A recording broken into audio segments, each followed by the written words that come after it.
This is starting about 6 minutes before the stated time of this edition. This is the first edition, part A of the Khoodeelaar campaign, World Exclusive Diagnosis of Fleet Street.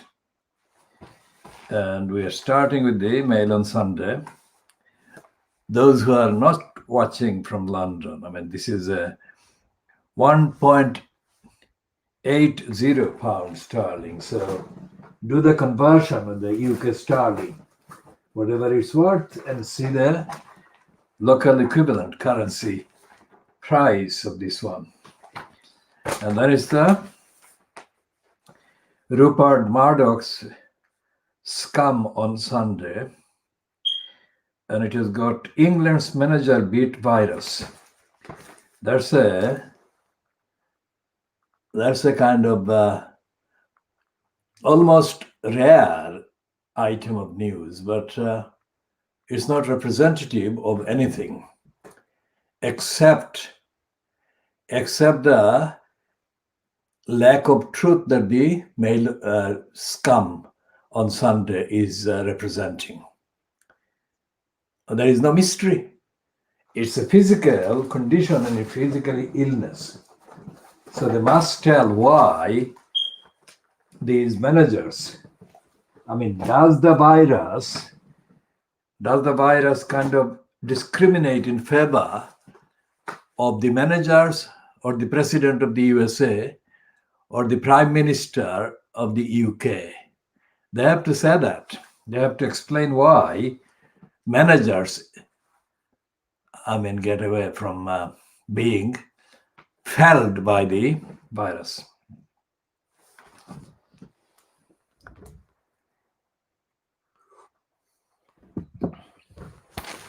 And why Trump was able to trumpet his achievement against the virus. And why Boris Johnson was released practically within 1 week.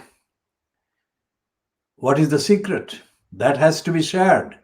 That has to be published. And they're not publishing.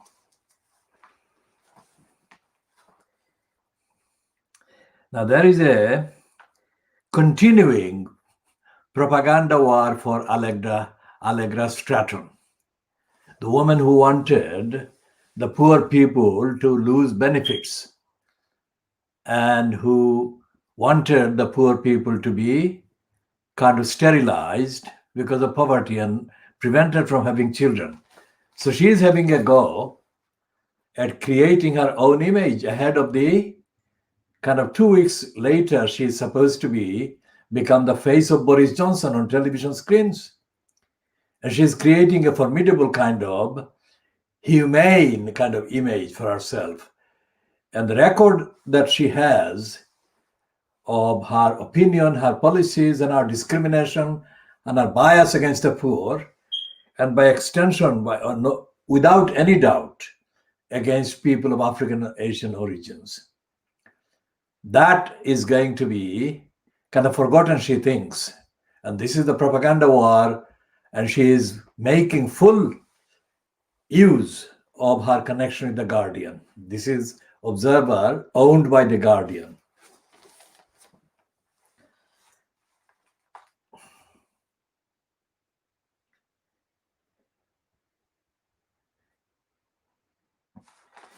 And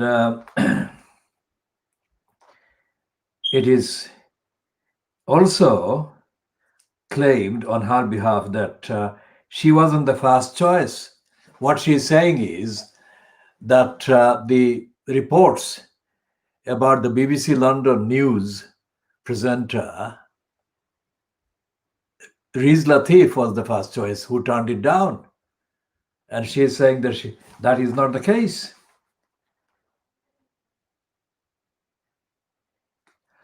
And this Observer has got a special issue of the New Review, edited by the black person whose name is very mysteriously called Steve McQueen, who became a film kind of person.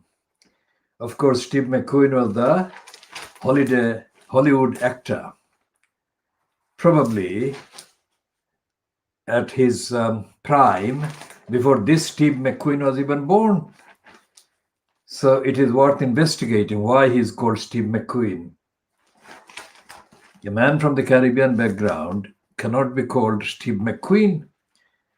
It's not Scotland. So why is he called Steve McQueen? I mean, that is the continuation of the voluntary kind of subscription to the racist brainwashing proposed by T.B. Macaulay in the 1830s, about the subcontinent and about the so-called education system that would convert the brown skin outside the Indians, that is Pakistanis, Bangladeshis, and Indians today, the brown people, it would keep the brown people brown on the outside, but make them English on the inside.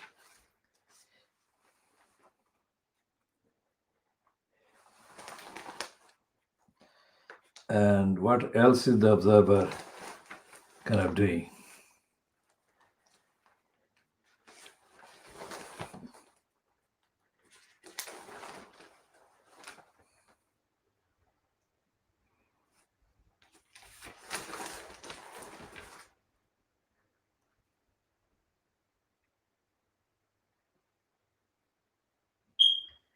And there is a mysterious item about Sergeant homes being bought under the hammer.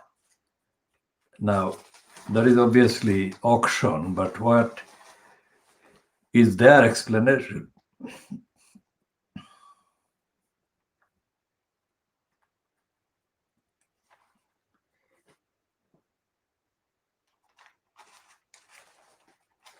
And they're putting a kind of a whole series of propaganda for the kind of positive side effects in terms of society, in terms of enterprise and money making, and even cookery flowing from the pandemic, from the virus.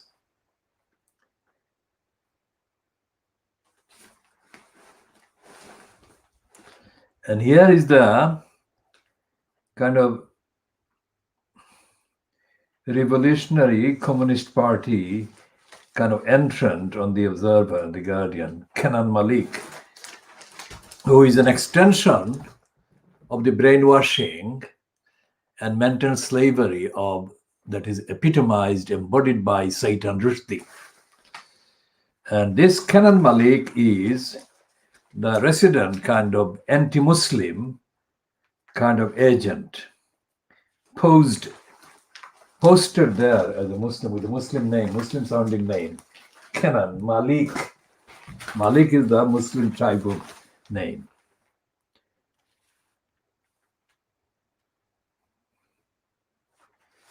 And there is a piece on page 33 under the world kind of news that the portrayal of Santa's Moor servant, Zwarte Piet, is widely seen as offensive. Protesters applaud the decision to remove the character from children's books in Holland. So Zwarte Piet is racism, and that is about Black Pete.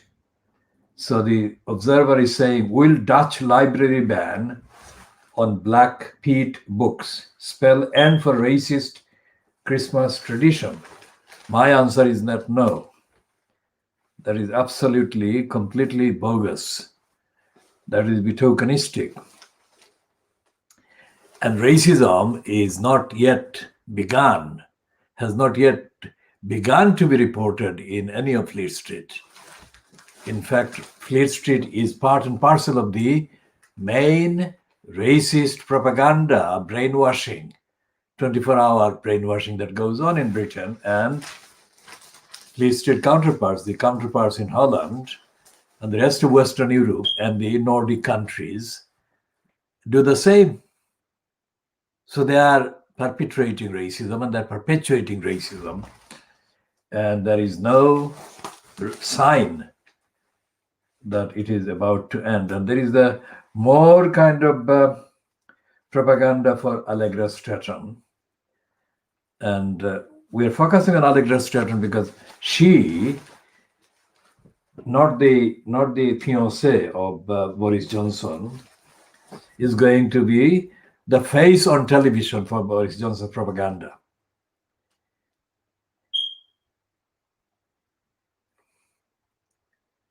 And there is a kind of retrospective praise for Geoffrey Howe, who turned himself into a roaring lion. He was a dead sheep. That dead sheep was the name given to him by, I think, one of them, either Michael Foot or Dennis Healy. Probably Michael Foot gave the surname to Tebbit as the polecat. Chingford polecat is the name that Michael Foot actually gave to Norman Tebbit. And Dennis Healy called Geoffrey Howe the dead sheep. Let's see which one is correct. Or have I got both of them correct? And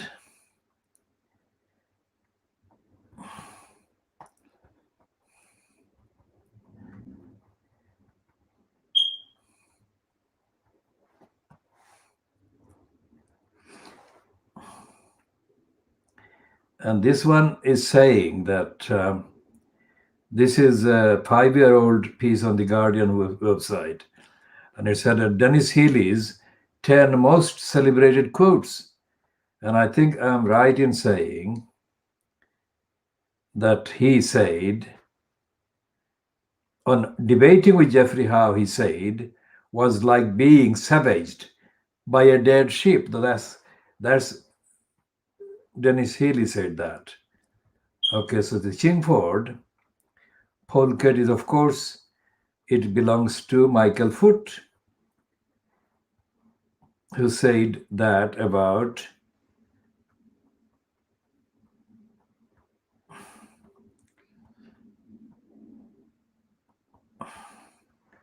Norman Tebbit.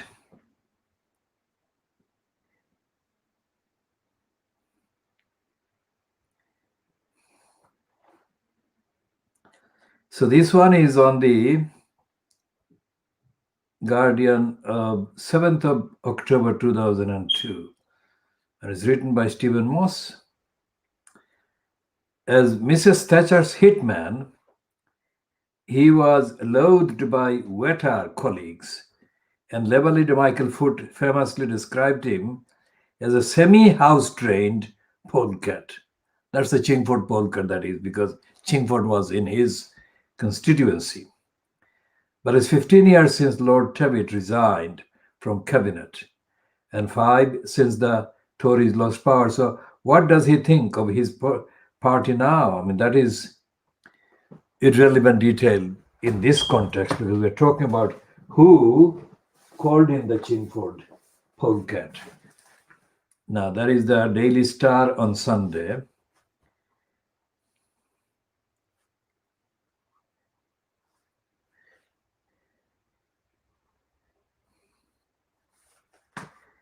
And this is the Beverly Callard is ready to tackle I'm a Celebrity's haunted castle with the help of Deirdre Barlow's ghost. Beverly says the weird goings on at the soap are the perfect prep for the spooky show, which starts tonight. So that is no news about either the virus or the Brexit or the comings or the goings. And is it probably because they think that the virus is on the way down? Stick to rules and save Xmas. Neil Murphy And it says a fortnight of sticking to COVID rules could save our Christmas, scientists say. Professor Suzanne Michi, a government advisor, urged the public to resist breaking rules so they can be in a position to spend the holiday with their loved ones. Well, that is an opinion. That is not a real kind of scientific evidence. But the pages 4 and 5 are given over to the celebrities in high spirits. And they've got a small piece on page 5, which is their kind of opinion page or editorial opinion page, where it says 75 years on, we examine the fate of leading Nazis. And the main headline on that one is Ending Evil. Now, if that is the case, then the Daily Star and the Daily Express and the others who have been supporting the racists of Brexit have been colluding with evil, because the Nazis were racists. Racism was their main kind of weapon and their main hatred. So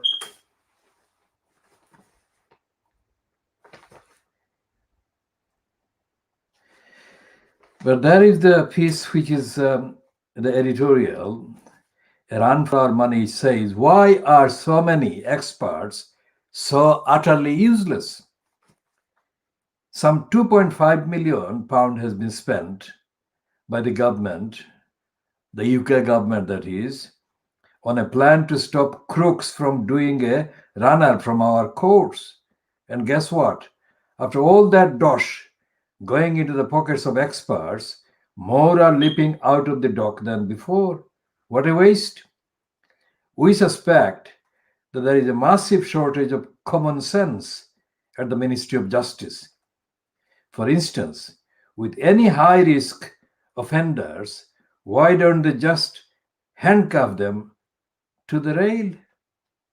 Try escaping them. Now, this sentence is absolutely a gem. We suspect that there is a massive shortage of common sense at the Ministry of Justice. Now, we have been saying that the judicial bureaucracy in this country, including the Ministry of Justice, is corrupt, is racist, incompetent, and is a criminal operation, because it is not complying with the law and the legal obligations, and especially not with the required obligations and duties as required by the thousands of treaties and agreements that the UK remains signed up to. And this is an admission, but this is not good enough. Because if the Ministry of Justice suffers from a lack of common sense, then it affects, and it is affecting, and it has been affecting the rights of millions of people in this country. Which means that every day the Daily Star, in every edition, must be able to cover instances of lack of common sense and the perpetration and perpetuation of criminality, illegality, breaches of the law by the Ministry of Justice, so-called, and by the courts bureaucracy and the licensed law traders in this country. That is, barristers, solicitors, Queen's counsels, QCs, and legal executives, and others who are licensed by their so-called professions to trade as lawyers, breaking the law. And there are other plugs on the inside pages about this tickly dancing and so on. So instead of reporting the facts about the kind of law-breaking Ministry of Justice and the law-breaking legal licensed law traders, the likes of the Daily Star and the likes of the Daily Star on Sunday are perpetuating the ignorance of those law breaches and illegalities by feeding myths and propaganda about celebrities and the actors and actresses and the strictly calm dancing, etc., to the millions of the gullibles who deserve the truth, not this kind of brainwashing.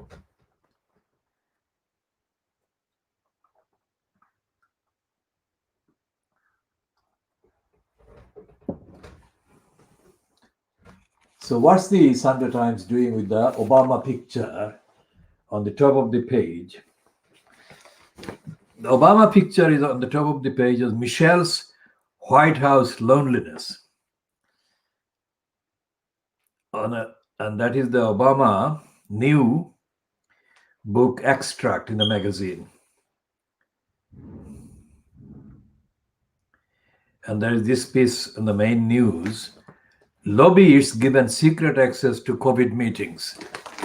Well, what we have been saying, that the billions of pounds that the Johnson-fronted cabal is allegedly spending in dealing with the COVID or the pandemic or the virus, billions of pounds are being given to the conservative criminal gangs, big business. And the lobbyists are a route to those criminals getting the money and getting the contracts.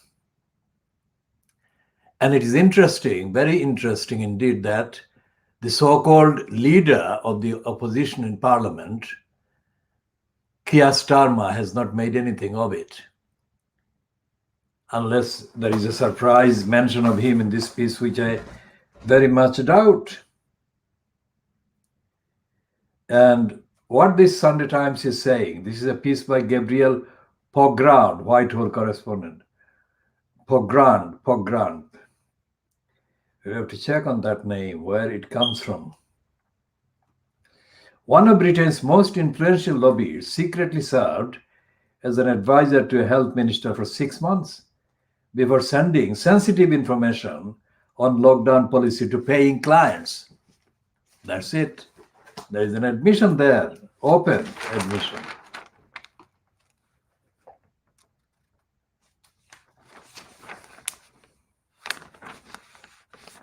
And on the page 2,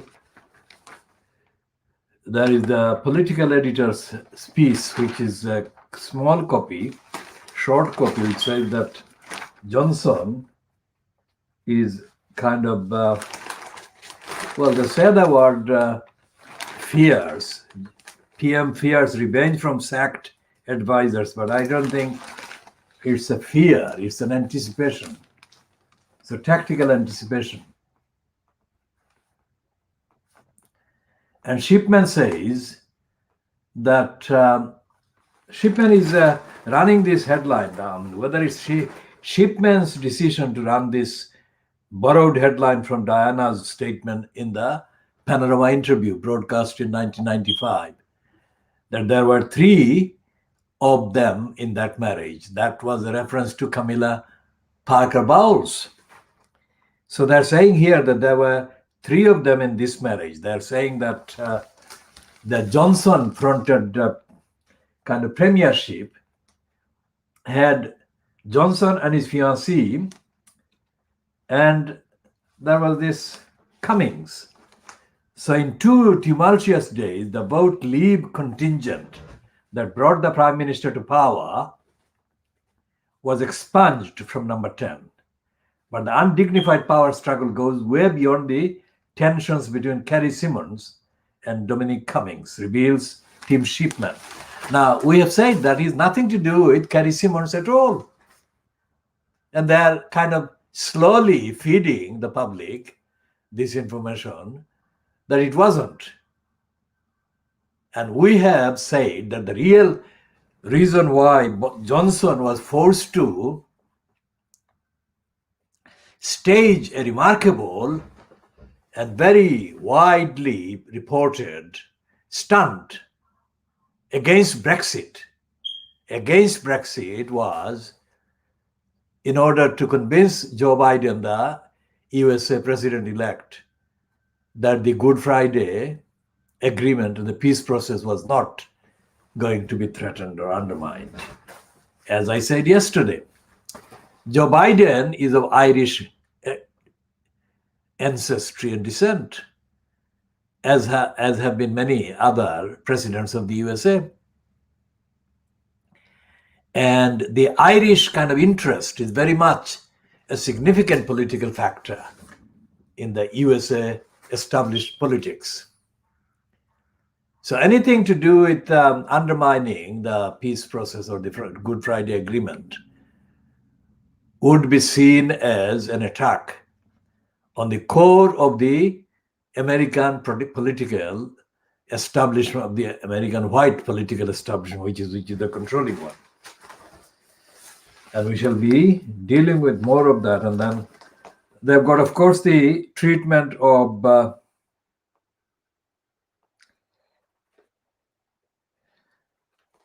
kind of itsy-bitsy bits. They're saying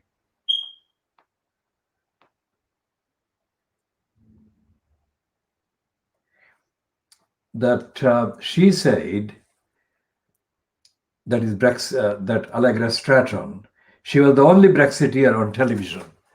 Now we are coming to, and there is this piece about Priti Patel that Johnson is going to stick with her. And there are pages and pages on the Sunday Times, starting with this Tim Shipman thing on page 6, going on to page 7, page 8, page 9, which says, Chamocracy first in line as ministers splash COVID cash. Now that is very, very true. That is very much the case with the Conservatives, and that's what is happening. There is no mention of any auditing role, diagnostic, let alone diagnostic. There is no auditing role by Keir Starmer or the opposition. So they may be not Corbyn, but they are as bad and as dead politically as Corbyn was.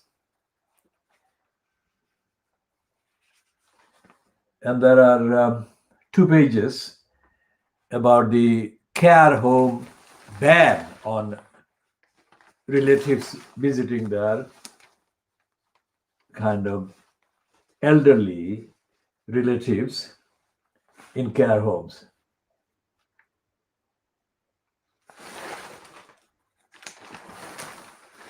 And there is a completely pathetic kind of piece which is absolutely useless, because they're saying that the Metropolitan Police is investigating mercenaries over war crimes in Sri Lanka.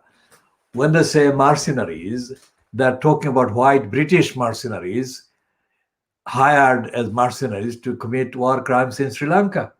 That's not news. That's not news, and that is not new. That kind of thing has been happening with the British mercenaries and murderous gangs being hired by murderous kind of regimes all across Africa and Asia. And that has been going on for a very long time, for 60, 70 years.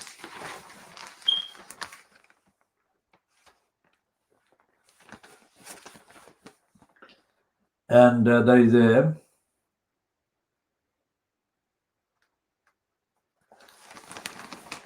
a piece here by Martha Lees, senior property writer, which says, building boss apologized for fire that engulfed flats.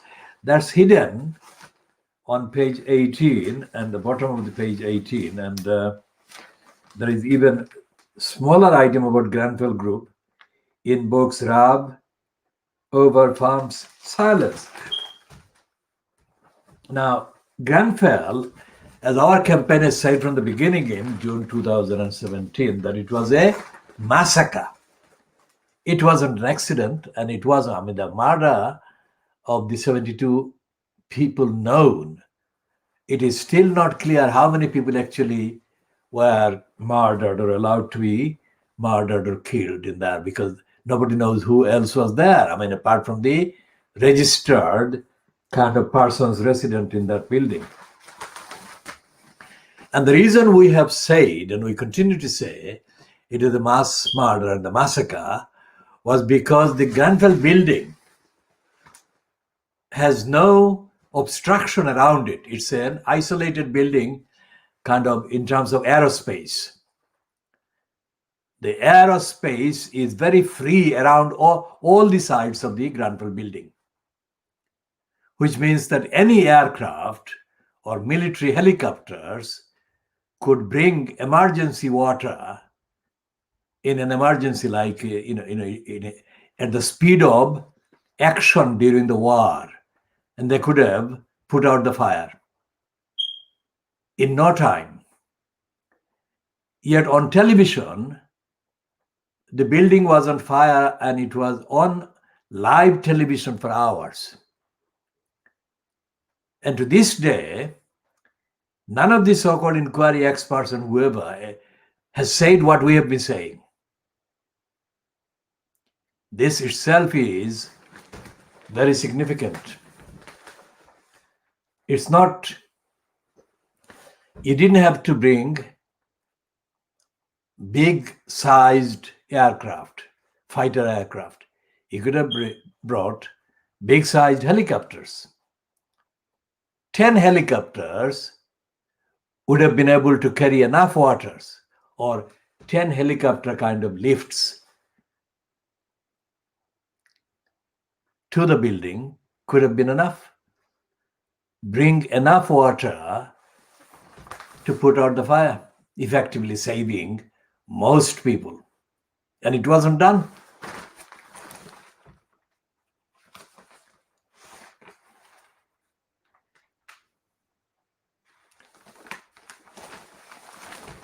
And here is an excuse for the ex-health chief saying that the 50,000 people who died mainly died because of obesity scourge. This is an excuse. So they are now saying that COVID is not really killing people. It's the people's other kind of habits and things that are responsible.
And there is a corrupt, absolutely dishonest, opportunistic piece by the racist Sarah Baxter on the Sunday Times. Sarah Baxter is the racist who has been writing racist pieces and supporting Trump and attacking the so-called left. I say so-called because in Britain, in British politics, the left is not alive, it is dead, has been dead for 70 years. And that despite the fact that the likes of Tariq Ali have been portrayed as left-wing revolutionaries. Absolute rubbish. And Sarah Baxter is now rising from the kind of previous self and almost praising Joe Biden. And she was actually dismissing the Democrats when she started writing from the USA election only a few weeks ago.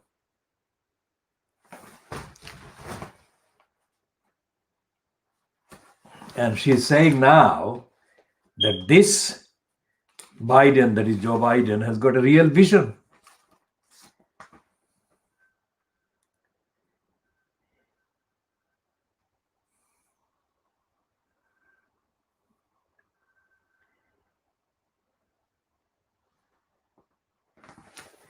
And there is a piece about the Iranians' plot to cause massacre in Paris. Iran's deadly Pizza Hut delivery, a bomb meant to massacre foes in Paris. We shall be talking about that later. There is a piece by the woman who thinks that she should have been married to one of the royals, either Wills or Harry. And she thinks that she is as much an aristocrat as any of the royals. Her name is Camilla Long. And she's an absolutely grotesque, immoral, corrupt individual. But then it is the dirty digger owned Sunday Times. What else would he employ other than the corrupt and the racist and the completely dishonest?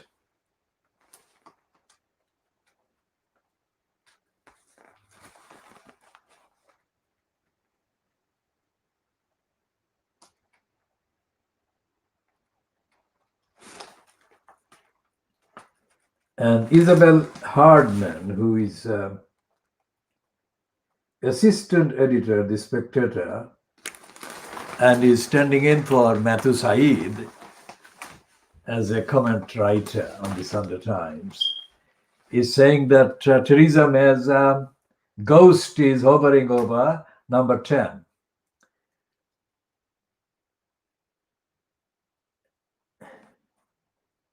And there is a piece on the Catholic Church allowing the clergy to sexually abuse so many children. And it says that the Vatican has failed to stop abuse.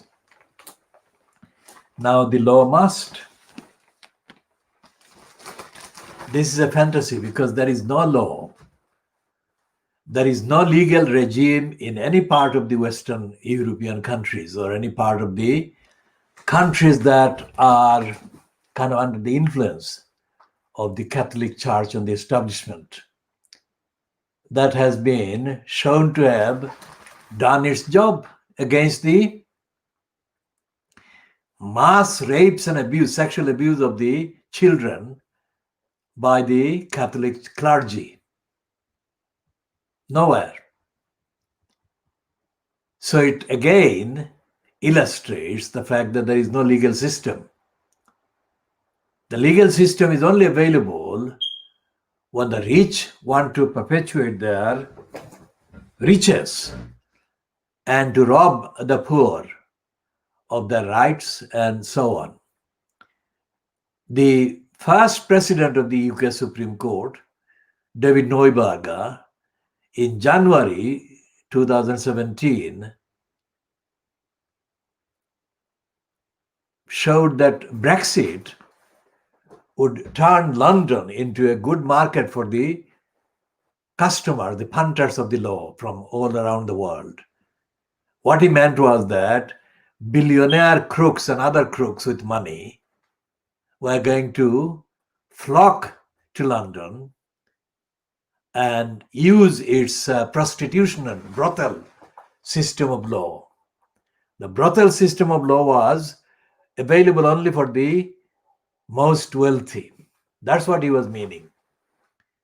And the brothel system, which is the dominant actual role played by the high courts and higher courts in England and Britain, remains one of the world's most notorious weapons for legalizing corruption and crime and criminality by the wealthy. So it's nothing to do with legal system providing justice to the victims of the Catholic Church's sexual abuse.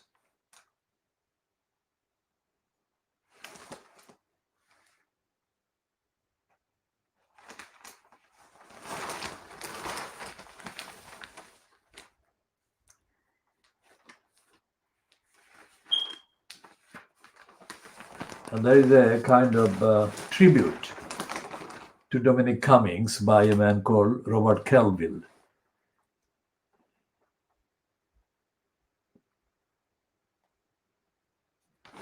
And he's saying that what Cummings has done is not going to be undone that quickly. And that he's saying, Colville is saying, that Brexit is there and all the other kind of vandalism and criminality that Cummings imposed and added to the kind of inside of the kind of English or British government will continue.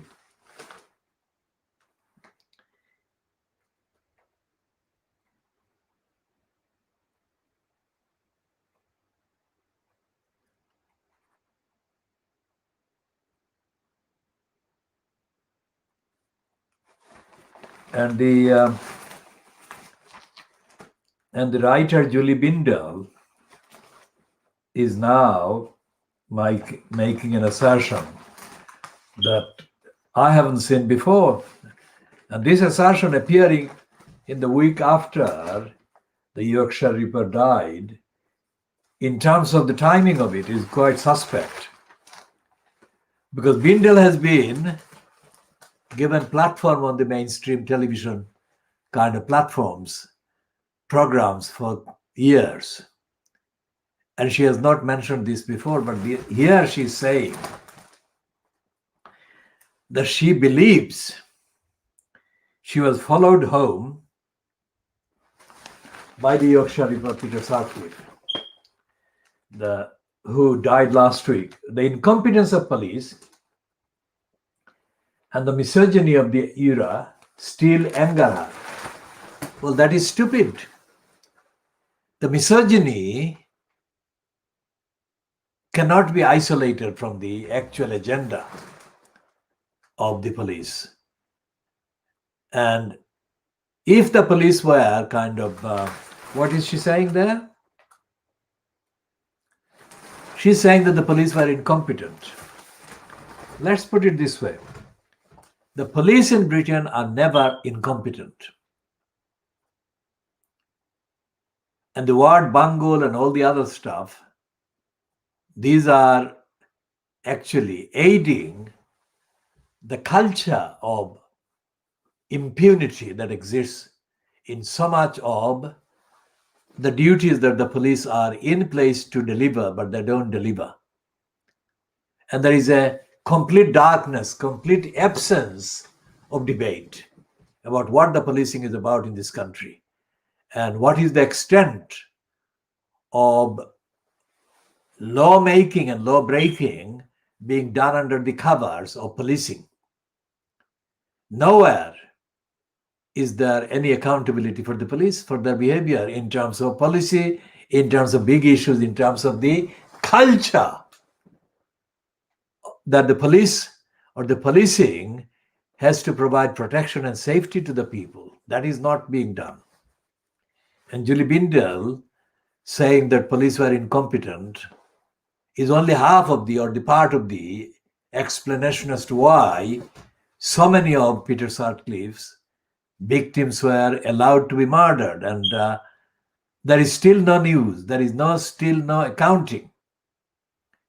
There is no definitive account of how many people actually Peter Sutcliffe or whoever the Yorkshire kind of Ripper was or were actually murdered or attacked. I mean, in every kind of big issue, concerning the role of the state in this country,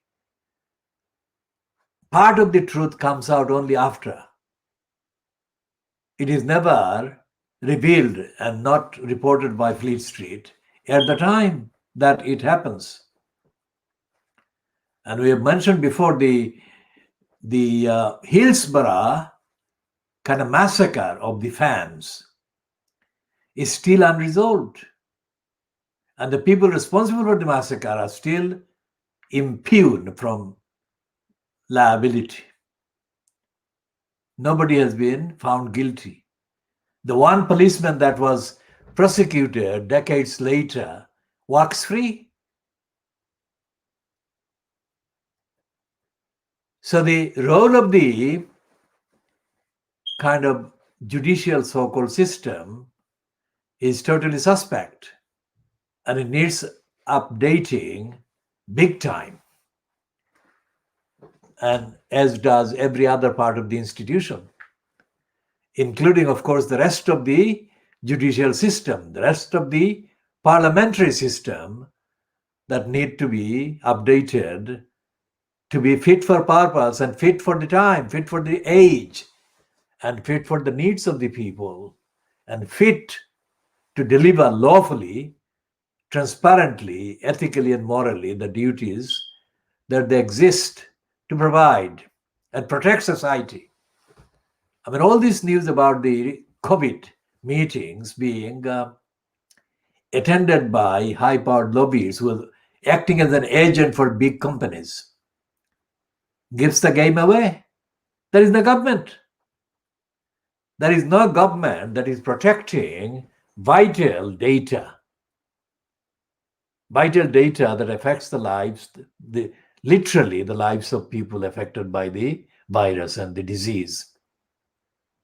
So extrapolate that kind of breach and lack of kind of attention and lack of rigor across society, across the whole numbers of institutions in Britain, and you see the state of failures. It's a failed state, big time. And to think that this was, well, these are the people that are the descendants of the people who created the empires in Africa and Asia. The mind boggles. And we keep saying that the fact that the United Nations, the bureaucracy of the United Nations marked the founding of the United Nations 75 years ago, only last month, does not answer the question as to what the United Nations has been doing. In terms of compelling signatory member states to all the articles, all the treaties and declarations and conventions, when was the last time anyone saw any list of the treaties broken by these signatory states? This is the Khoodeelaar campaign, world exclusive diagnosis of the media, Fleet Street. But with this diagnosis, we are also diagnosing factually, evidentially, the entirety of the British establishment and the British institutions. And by extension, we are also examining the role played by the United Nations and the international bodies that are attached to it or have been created by it for it. The United Nations has not been kind of used. Let's not use the word enforce, but let's say implement. The successive bureaucracies or the successive bureaucrats in place in the United Nations for the last 75 years have failed to not implement the charters and the agreements and the conventions of the United Nations. It is one thing for the current Secretary General who will be kind of up for renewal or will be replaced depending on the manipulation he is able to kind of operate. Antonio Guterres, the Portuguese ex-prime minister, I mean, he has been daily issuing kind of tweets or featuring in tweets or even news kind of platforms, making all kinds of boasts about the role of the United Nations agencies. But what we have been saying exclusively is that that is a diversion. That is not the full story, because the United Nations agreements and conventions and kind of decisions have not been monitored in terms of explanation to the world, and in terms of implementation by the signatory parties. I mean, in the last 2 weeks, Anthony Guterres has been boasting too much about the Sudanese kind of treaty and some part of the Lebanese kind of agreement. Lebanon and Sudan are not the whole world. Of course, they are important, and the kind of movement there must be noticed. But the bigger issues affecting the rest of the world, apart from Nagorno-Karabakh, which has been featured in the tweets, etc., by the United Nations. But the rest of the world's issues are not being really treated with anything like the seriousness they deserve, because millions of people's lives are daily affected, and the qualities of lives and the safety of these people are kind of threatened and put at risk every single day. And there is nothing in the Sunday papers from Fleet Street about any of that. So what you are getting is not just a look at the papers, but a look way beyond what is not there in the papers and what should be there in the papers.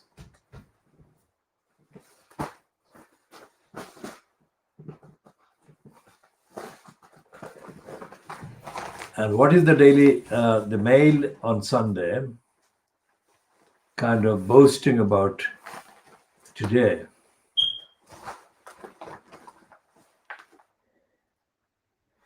And they're putting Diana. I mean, this is the one person, the one image, or images of one person that they have been capitalizing on. They actually capitalized on while she was alive.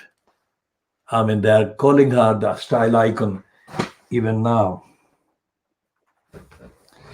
And they've got a letter page that also talks about Diana. The Martin Bashir betrayal and the forgery. Basically, what they are saying about the betrayal of Martin Bashir, again, is not the whole truth, most certainly not, about the role of the BBC. The BBC betrays most people, and BBC lies about most issues, and BBC kind of clique and the bureaucracy that actually settles and kind of sets the script and the agenda of what the BBC actually broadcasts and what the BBC hides and suppresses. So the BBC is unaccountable generally. And on the collection of the license fee, the BBC is a kind of organization engaged in criminality around the clock at every level. And the Mail on Sunday is saying that Brenda, the monarch, is angry at the Crown, the television series that has been featuring, and they're saying that and there is continuation of the so-called misogyny and kind of sexism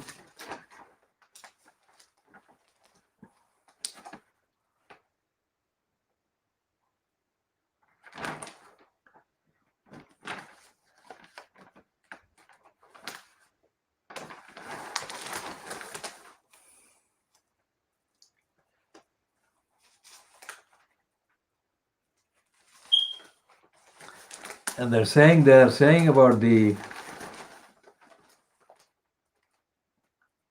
Netflix that the angle is Harry who is colluding with the Netflix, and Netflix is betraying his family.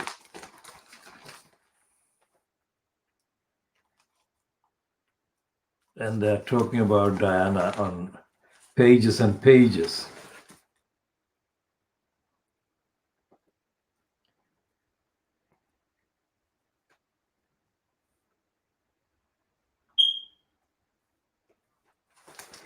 And the piece on pages 10 and 11,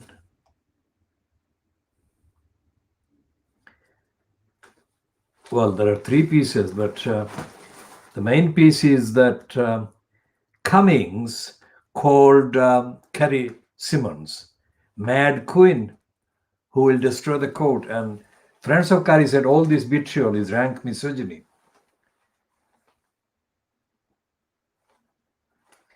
And they're speculating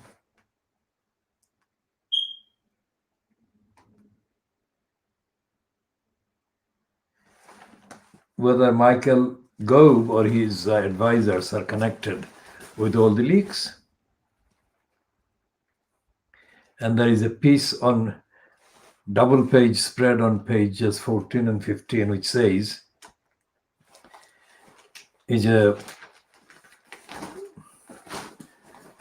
there are two writers on this question.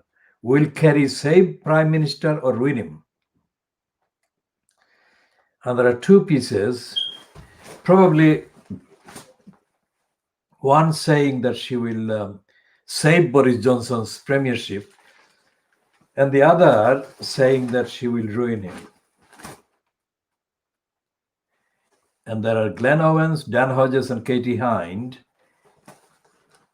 and they're apparently giving the excruciating detail of the inside story of the hatreds, tears, and tantrums behind the ousting of Dominic Cummings. Now, we have said this is all a complete overdressed diversion. The reason why Cummings had to go shows that Boris Johnson has never been soft, contrary to the myth that has been spun around him, being kind of not very ruthless, etc., is absolutely exposed. Because when Joe Biden said about the Brexit kind of threat to the peace process and the Good Friday Agreement, that was the definitive kind of signal to Johnson that he had to change from being a Brexiteer to being an anti-Brexiteer. That is what is happening. And they're dressing it all up as all these other things. And the Mail on Sunday is sparing no kind of effort in its role as the polisher. And the Boris Graph, Sunday Boris Graph, is open about this. And they're saying that it's all about the attacks on Kerry Simmons. How things have changed. Instead of Boris Johnson coming across as a person who has got any principle and sacking Cummings and the Brexiteers on principle, on policy, they are still presenting the whole thing as nothing to do with policy and as being forced by the emotional attack on Boris Johnson's girlfriend or fiancée.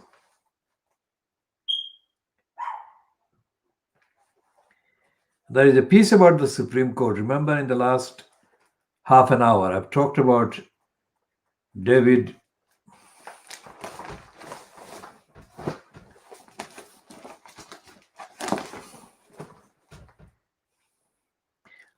the first president of the Supreme Court,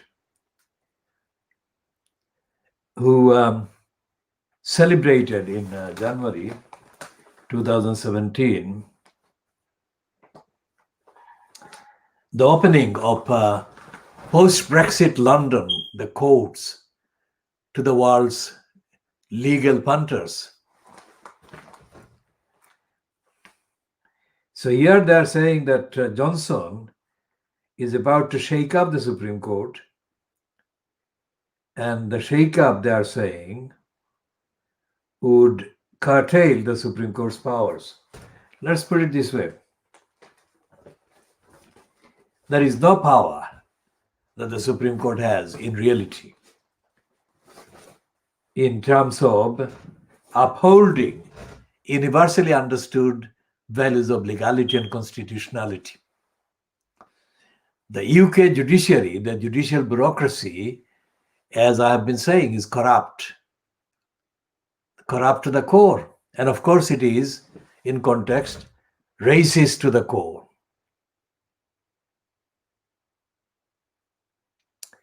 And any carving of the powers, which are kind of connected with the token staging of the criticism by the Supreme Court in the cases about Brexit and the role of the parliament versus the role of the executive, won't make any difference, because the UK Supreme Court, which was part of the House of Lords before the upper house in the Houses of Parliament, has been redesignated as Supreme Court separately and located outside of the Houses of Parliament. But it has never really challenged the executive. And there is no real difference between the executive and the courts and the monarchy. It has been a kind of secretly, it has been one and the same thing, because there is no kind of compliance with all the liberating and liberalizing kind of provisions and the requirements of the international treaties, which would have made Britain and the British institutions no longer racist ones, no longer corrupt ones, no longer ones that take decades to do justice, for example, as in the Hillsborough case. But that is only one of literally hundreds of cases that could be cited.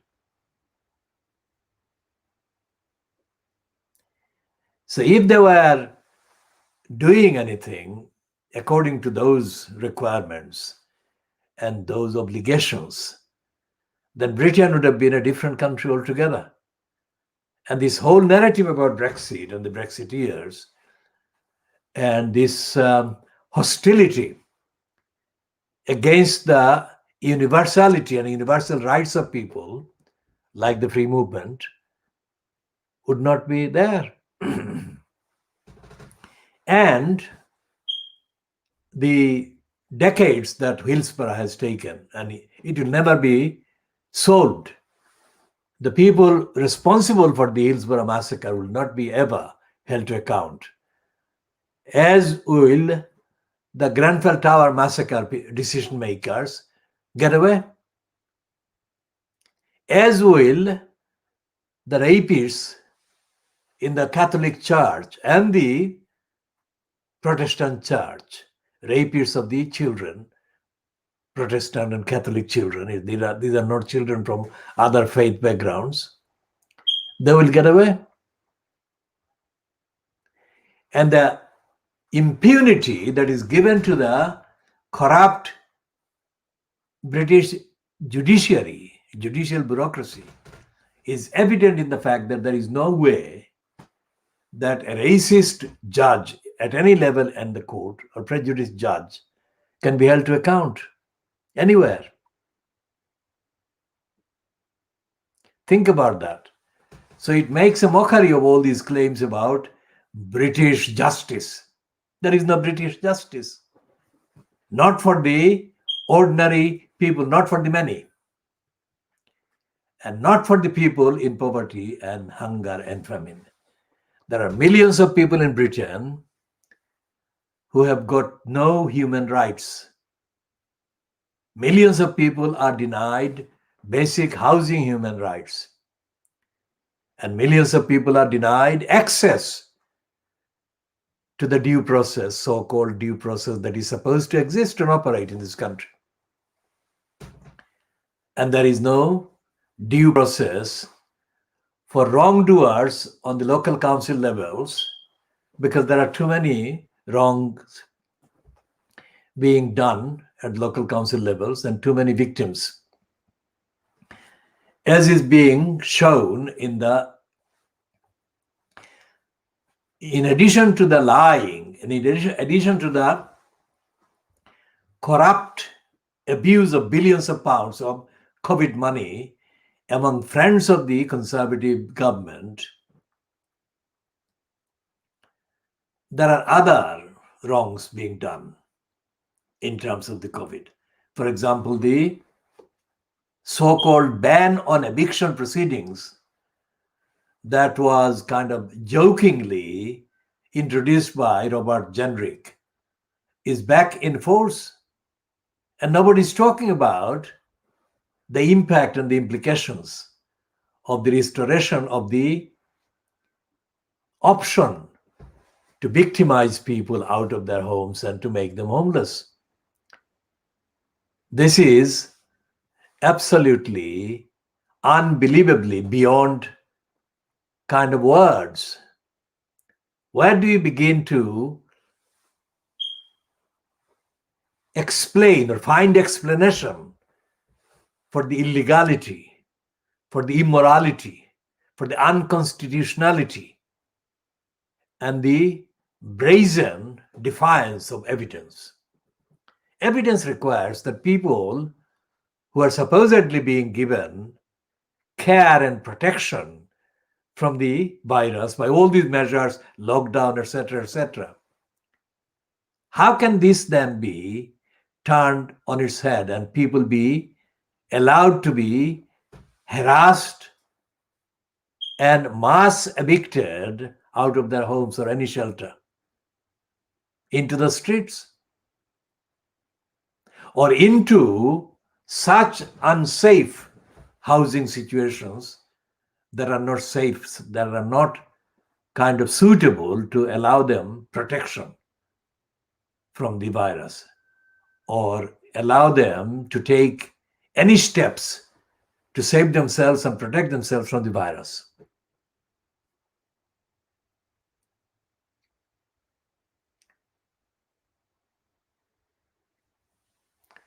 And this is the reason why the role of the judiciary or the judicial bureaucracy is so important.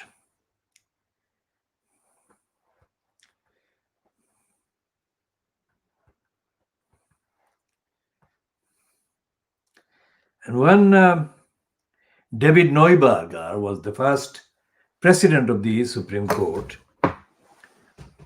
and he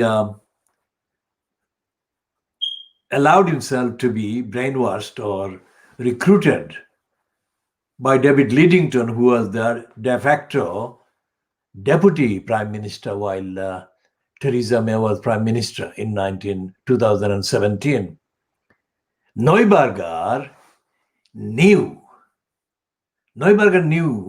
that the licensed law traders, like the mass ranks of the barristers and the ranks of the solicitors and the legal executives in this country, had a record going back centuries of not doing anything that risked their careers. So they were colluding. Neuberger himself, they were colluding with the wrongdoing culture by the state, by the executive.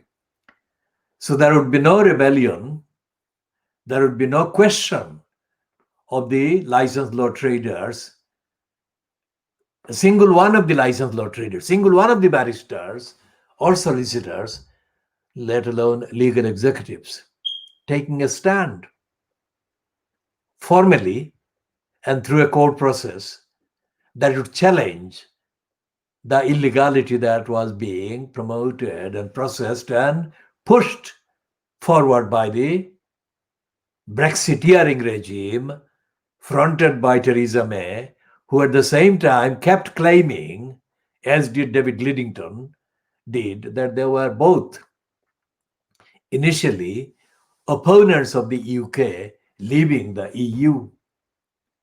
Although they said that they had done that, nobody knows, because the referendum vote was, of course, secret. So they can claim anyway they like. There cannot be a normal accessibility as to who kind of cast their vote which way or for what candidate.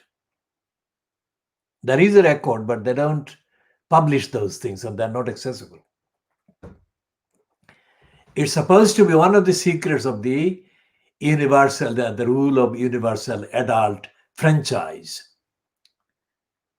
So Neuberger knew that no licensed law trading barrister or solicitor or legal executive or law kind of lord or member of the House of kind of the High Court, any member of the High Court benches, no one would risk losing their position by challenging the illegality that they knew was being done by the executive, by the government. So for 70 years, there have been literally thousands of kind of conventions and treaties which the UK has signed up to as parts of thousands of agreements internationally. And the majority of those treaties and agreements and conventions require the signatory state, including the United Kingdom, to uphold the rights of the citizen or the rights of the people in their own countries. The treaties are not about other countries. There are some that concern other countries and relationship and so on, but the absolute majority of the treaties and declarations and conventions are about people in the domestic territory. So when Jeremy Corbyn began to kind of mouth this phrase, "the many," late in his tenure as the so-called leader of the Labour Party,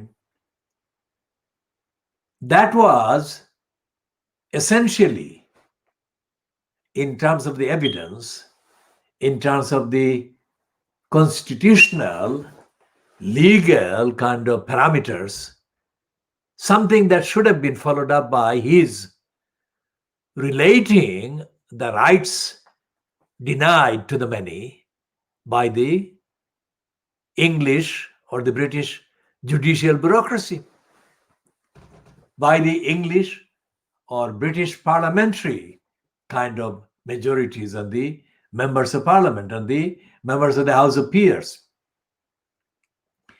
and denied by the local councils, which are locally elected kind of forums for the so-called local democracies, local electors. Corbyn never did that, never did anything, absolutely nothing, to give expression to the anger and frustration that ordinary people feel right across the country at their relevant local lying councils. So the only nearest that Corbyn came ever to talking about local people was about the workers working in the councils. Of course, that is a correct kind of title, the correct issue to raise concerns about or on behalf of the workers. But what about the workers' interaction with the electors, with the majority of the community, the vast majority of the people across the particular borough? Corbyn never showed he even understood that people existed outside of the bureaucracies and outside of the workers' working place. What token recognition or token ability Corbyn showed to understand the existence of the many,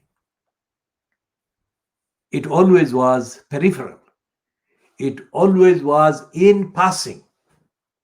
That is to say, Corbyn never connected the denials and the deprivations and the obstructions suffered by ordinary people at the hands of the local councils. He never connected the two. And he never, ever referred to these treaties. So politically, not in the Commons, not in the street, not in outside of the House of Commons, or not at the conference. And the Labour Party conference was a joke. The Labour Party conference has been a joke for a long time, not just by the obscene and the grotesque linguistic perversion, evidential perversion and denial by the crook Neil Kinnock in 1985. But since before he took over and since he left, the Labour Party conference has been a joke. It has never been the forum for the ordinary members. And so extrapolate that and translate the kind of corruption and the joke status of the Labour Party annual conference, or jamboree, as I've been calling it for decades, to the local council, local boroughs, where the Labour Party has got borough-wide kind of unit or operations. The Labour Party doesn't work democratically, ethically, and most certainly not in accordance with the international treaty obligations that the UK is under, and by definition, each and every local council is under. Which is why, or which is one of the reasons why Corbyn completely failed to retort to David Cameron, who mocked Corbyn's visit to the French kind of center at that time for asylum seekers seeking to travel to the UK seeking asylum. Because Corbyn was ignorant, and he's still ignorant, as is Cameron. But Cameron's ignorance is the same as Cameron's racism, and that is his normal kind of identity. So when Cameron attacked Corbyn for visiting the French kind of refugee center, Cameron was being his ordinary racist self.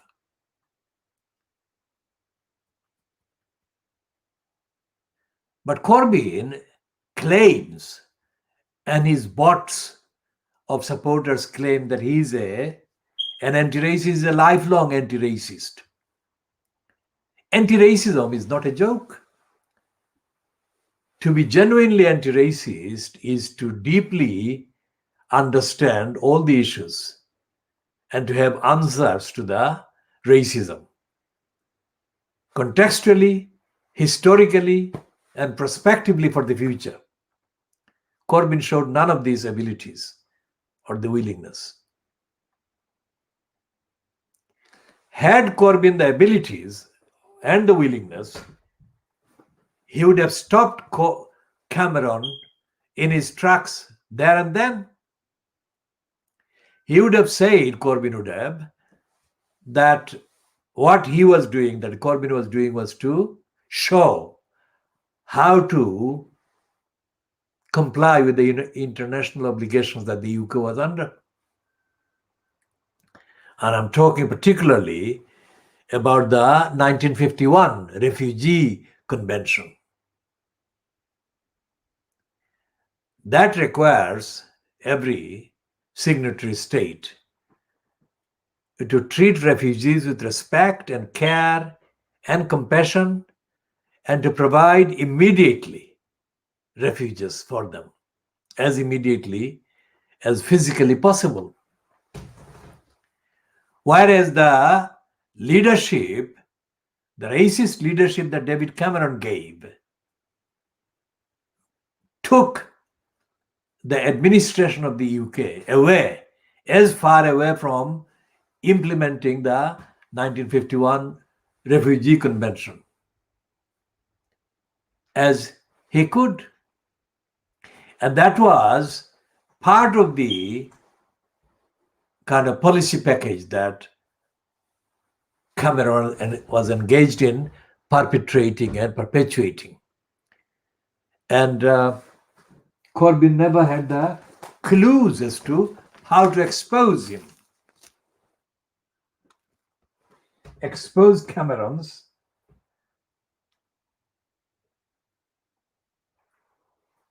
racism, illegality, and contempt for the rule of law, contempt for the duties that the UK was under as part of the obligations arising from the treaties, conventions, charters, declarations that the UK had already been signed up to for decades. And there is nothing in today's papers, the Sunday papers on the 15th of November,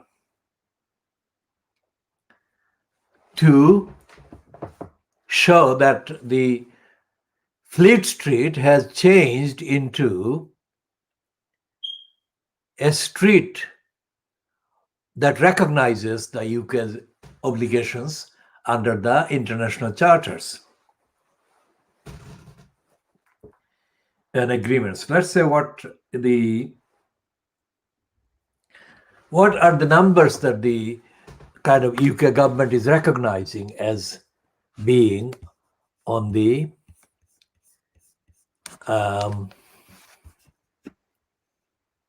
treaties website. How many are there?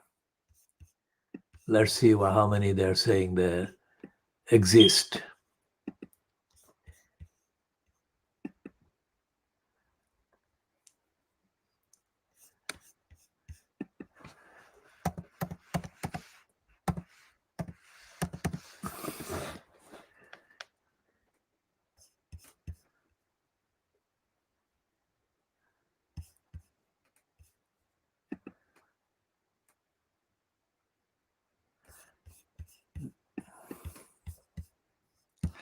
So there is a thing called the Treaty Enquiries, Legal Directorate, Foreign and Commonwealth Office.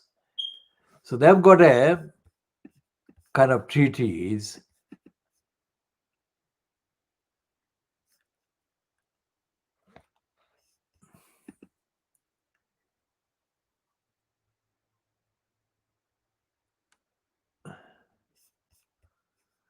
So how many are they saying? Okay, UK Treaties Online, that is UKTO, provides an official record of the UK's treaty obligations under international law and is sourced by treaty section of the Foreign, Commonwealth and Development Office.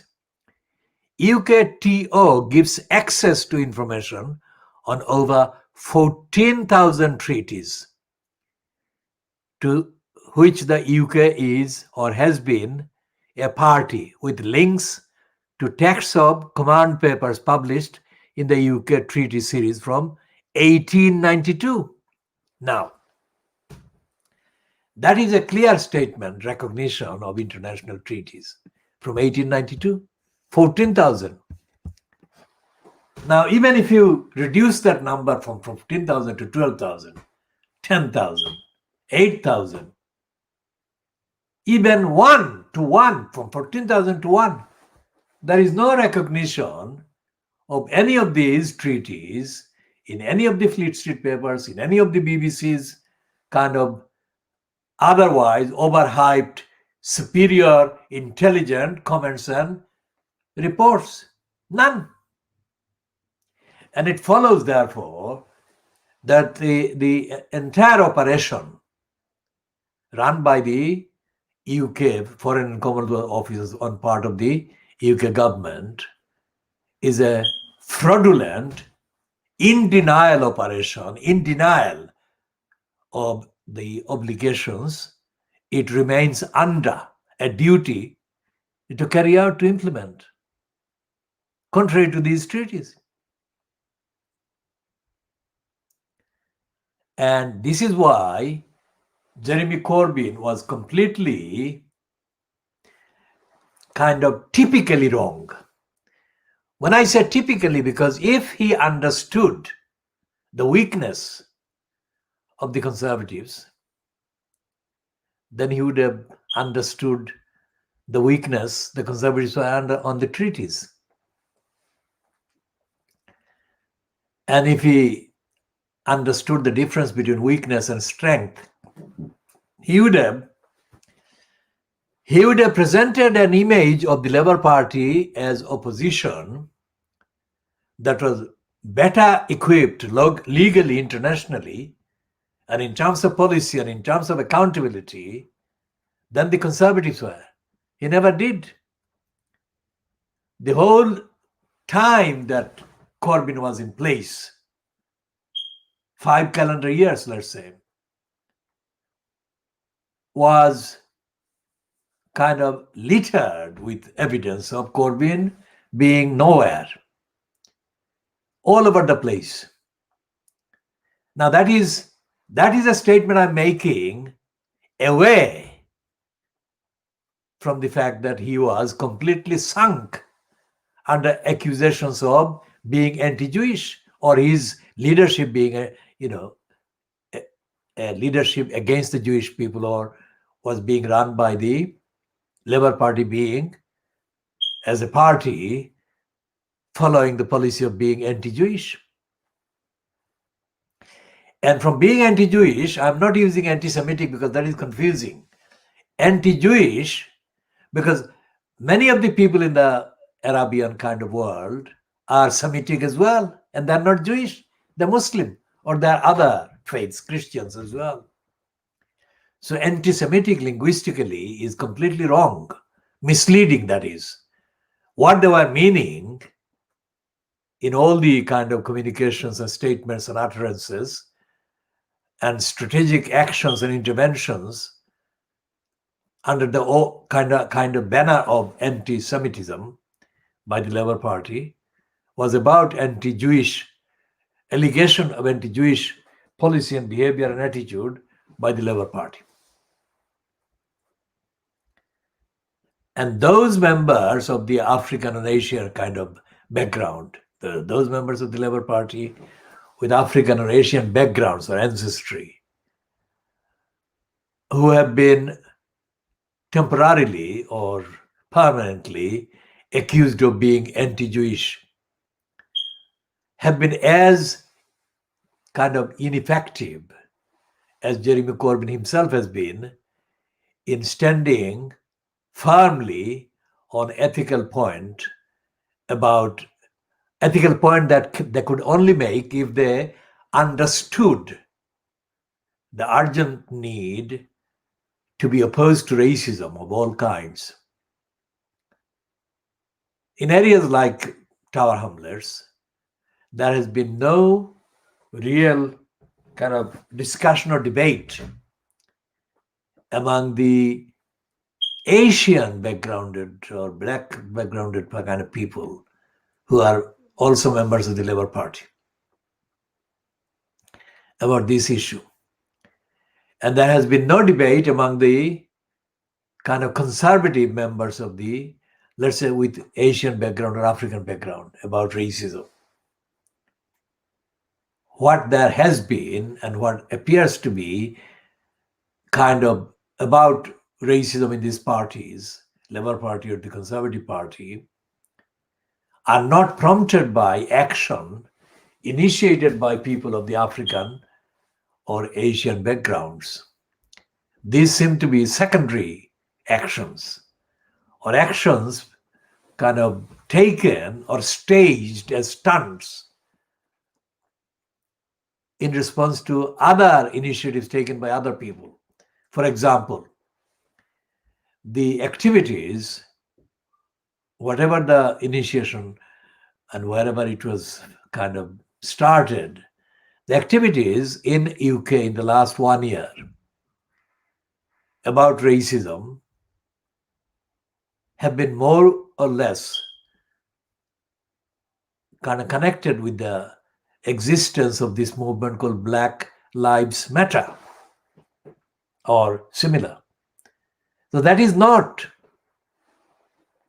based on the experience or the empirical evidence of the African background or Asian background people in the Labour Party or in the UK or in the Conservative Party taking action based on their personal battles and experiences.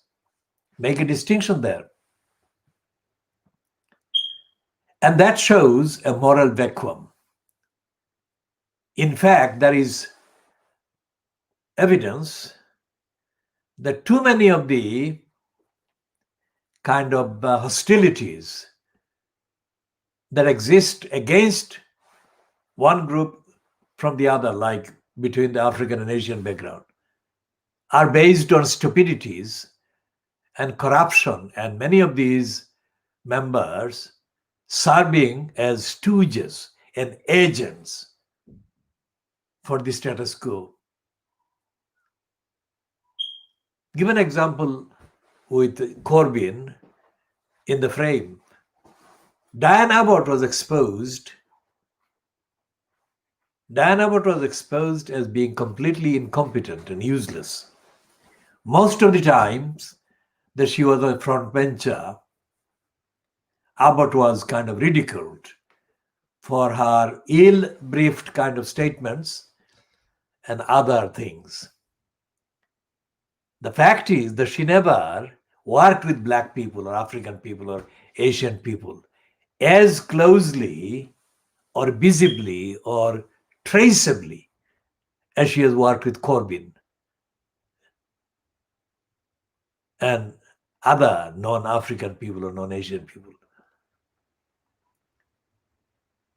And that is an example because it is topically easily accessible information. Diane Abbott is a known kind of member of the Labour Party as fronted by Jeremy Corbyn,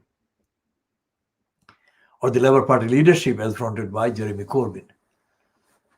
And this is not anything to do with her personal relationship, history, or currently with Corbyn.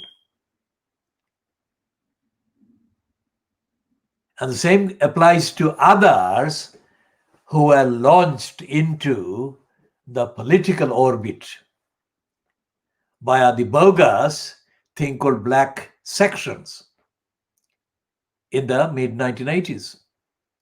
I'm on the record as being the main opponent in the Labour Party in arguments, in analysis, and in print and published. I am still opposed to that for the same reason as I'm opposed to stoogery of any kind. And the black section created the 4 MPs. As they claimed, Sleaze Vaz of Leicester, Diane Abbott of Hackney, Paul Bertang of Brent, and Barney Grant of Tottenham. Now, as Barney Grant is kind of dead now, so we cannot really discuss his role, but we can discuss the role of the others. And the other 3 have not delivered anything. against racism, that is.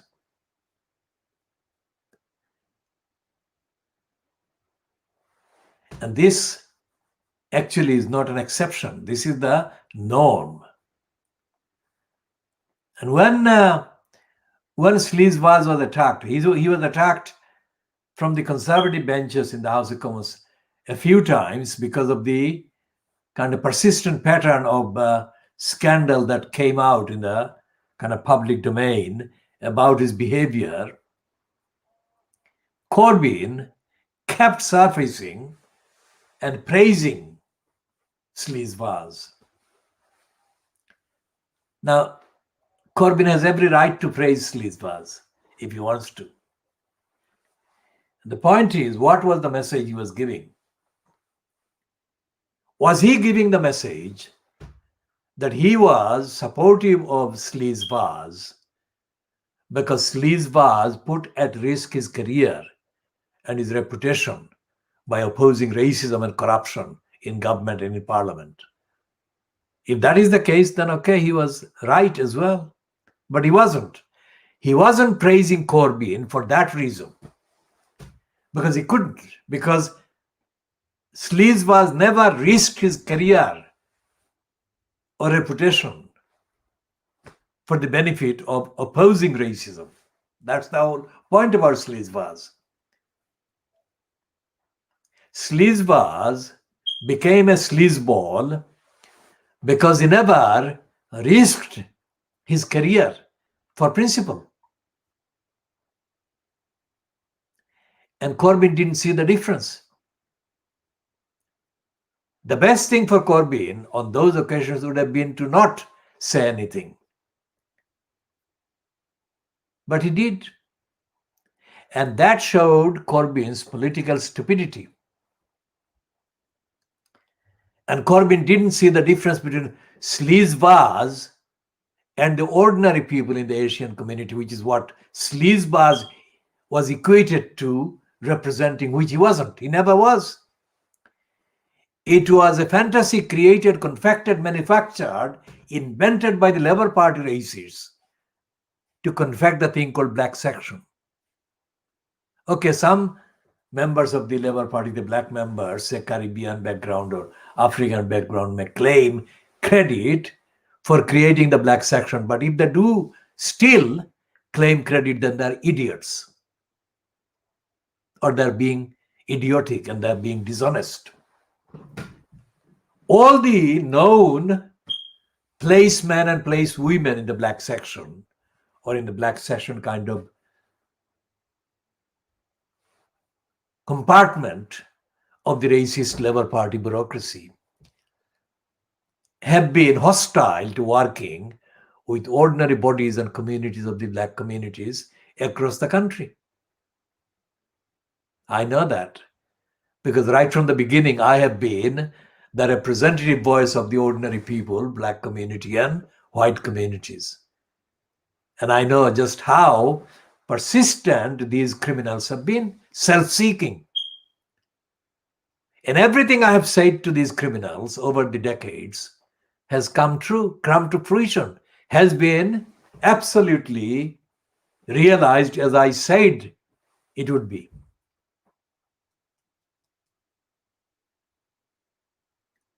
And so therefore, we are talking about Fleet Street as being exclusively in denial of the truth about the British establishment of the politics, and it's acting as an agency, as a kind of door, as a window, as a courier of the propaganda operations.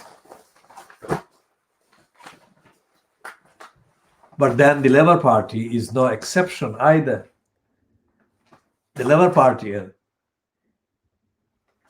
is working in denial. And Corbyn, contrary to the myths created about him being the best Labour leader, the socialist leader, and all the rest of the garbage, is not up to it, has not been up to it. And we shall be talking about the Sunday Express later, and let's see what else is there.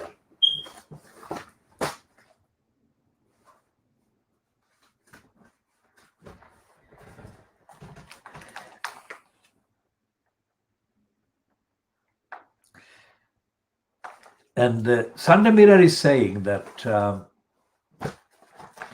Dominic Cummings and his kind of group or gang or sub gang called Carrie Simmons Princess Nut Nuts, that she was mad. They said that Carrie was a mad princess, which actually, according to this one, kind of forced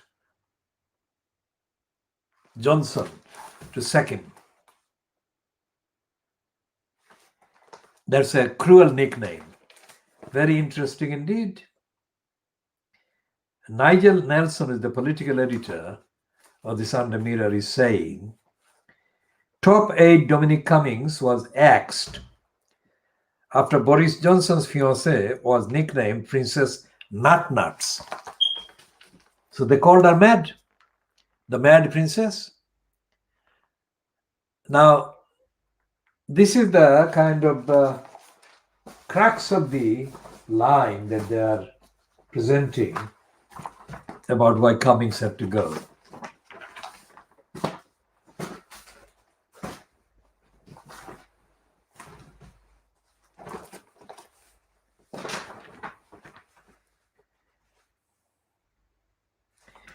And the Sunday Express has come to, the Sunday Express is the desperate one about is the most toxic Brexiteering kind of remnant of the racist Beaverbrook. It will not let go. Instead of talking about the other issues, either Corbyn or the rest of it, they're talking about the Brexiteers. Brexiteers back PM after Cummings' exit, as he tells them there will be no backsliding of a deal. Now, this is not going to be at all the case. Brexit is done for. And Johnson is lying again about Brexit and about his determination to keep to his alleged goal and ambition to get Brexit done. This is not happening.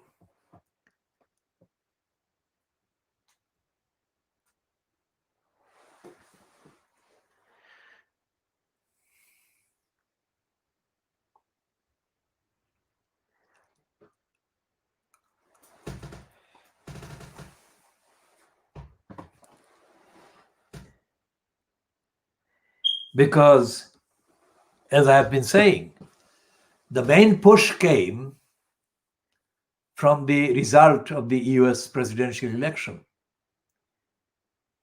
And there is no way that this kind of window dressing is going to work. All the evidence of the behavior of the Johnson cabal about the COVID and the virus shows that they've used the money. They used the kind of virus and the pandemic to loot the public of billions and enrich themselves. And that includes lots of Cummings' friends and Johnson's friends. And they have not solved the virus kind of problem. They have not really solved the problem. And on the one hand, Johnson has been allowing billions to be looted by the cons and big business donors to the cons party and the cons project. He has refused to pay money to the low-income people, people in poverty and deprivation.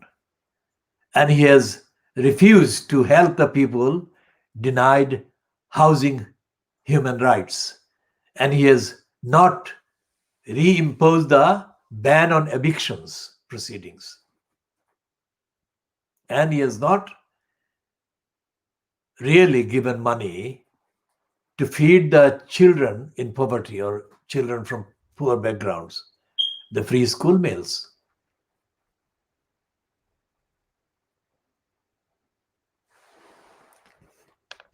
So this is not something that is kind of exceptional. That is the pattern. That is what the conservatives are about. And despite that being the case, what I'm saying, what this program is saying,